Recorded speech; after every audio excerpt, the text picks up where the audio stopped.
Alright, welcome back to Nick Lenz's Comic Corner, Classics and Non-Classics. This is episode number 31, 47, and Doubleshot number 3000. Hold on.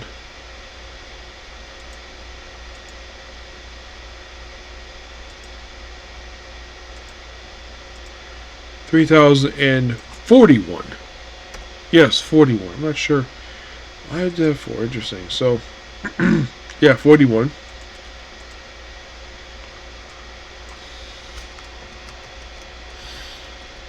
So basically, here discussing two Magical-based trades, one from Zenescope, the other from DC Comics. First up, we have is another trade picked up from last Comic Con that I recently found looking for quite a while. This was actually the other book I got from that particular booth, that being Van Helsing, The Darkness and the Light. This is a 4-issue miniseries. The trade was collected in 2021. The writing here is written by Pat Shand, wrote this thing. With Pat Shand, Joe Abrissi, and Ralph Tedesco do the story here. Artwork here for the main story is done by two different artists, actually three. You have Tony Benici, Andreas Esparza, and Vince Evans. So, basically, we start off with late Lisa at a graveyard stopping looks like a resurrection by vampires. Like, oh look, it's Lisa Van Helsing. And look, she's wearing her hat.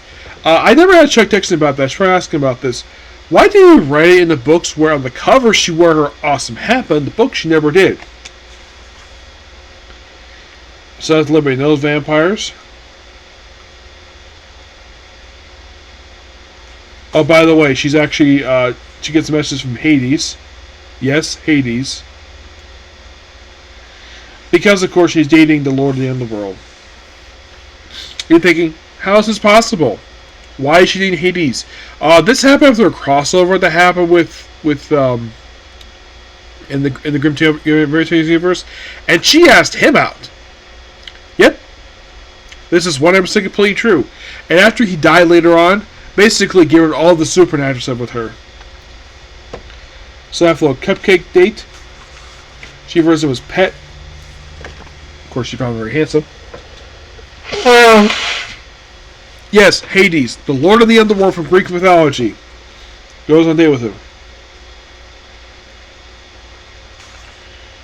And by the way, then we see her in her apartment, in her underwear and shirt. Of course, she gets a call, and of course, it was a wonderful flashback to her father, Abraham Van Helsing, the man who murdered Dracula. Yes, the awesome Abraham Van Helsing. So for how awesome he is here, you see her on an airplane. Gets called basically and gets a bookmark of Harker, as in Quincy Harker, and of course they go straight to Rome, and of course facing on the brides. And then we have a Hollywood style book. By the way, love this cover here with her basically with a coat butt cut off, and she's like looking at her watch.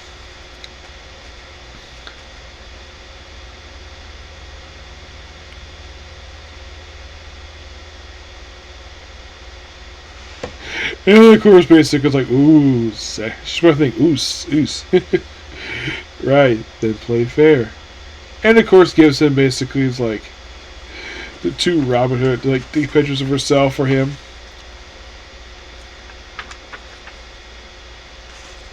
Yep.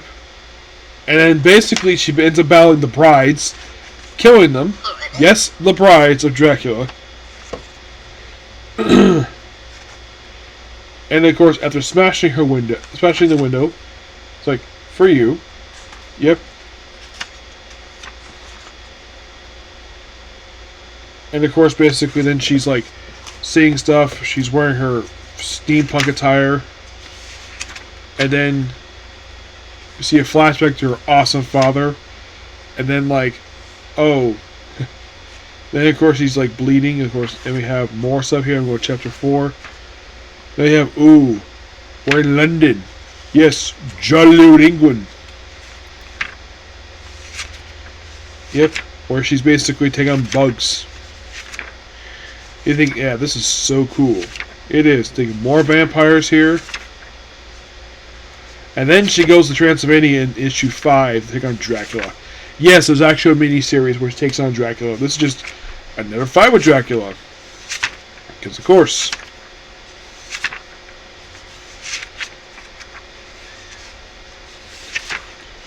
Yep. And then we have another story here. After the variant covers, we have this sort of Becca feature in here. Yes, a Becca feature that was published in this mini-series. And it's after showing all the variant covers. We have the last little bit of the book having another story with Lisa. It's just simply called Van Helsing.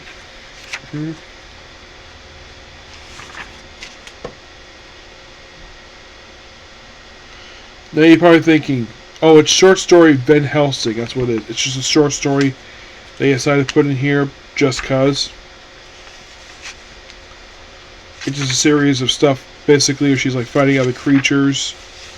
And then, of course, running to Celia, the star of the Grimm Fairy Tales book, who's also the book's host.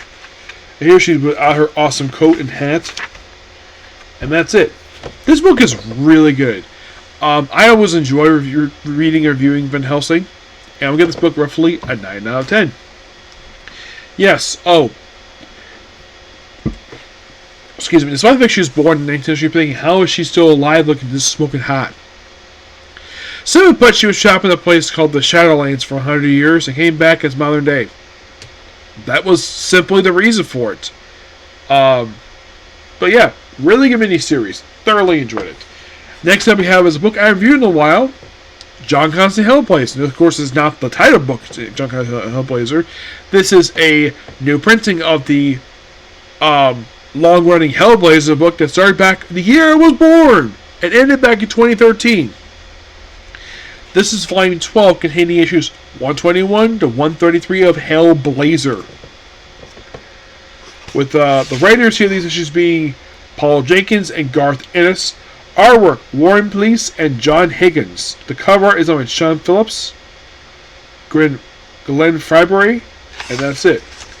Now, we have roughly 2 story arcs here. We have Up the Down Staircase, which is a 4-part actually, and then we have Playing with Fire, another 4 issues, and the next 5 is called Son of Man.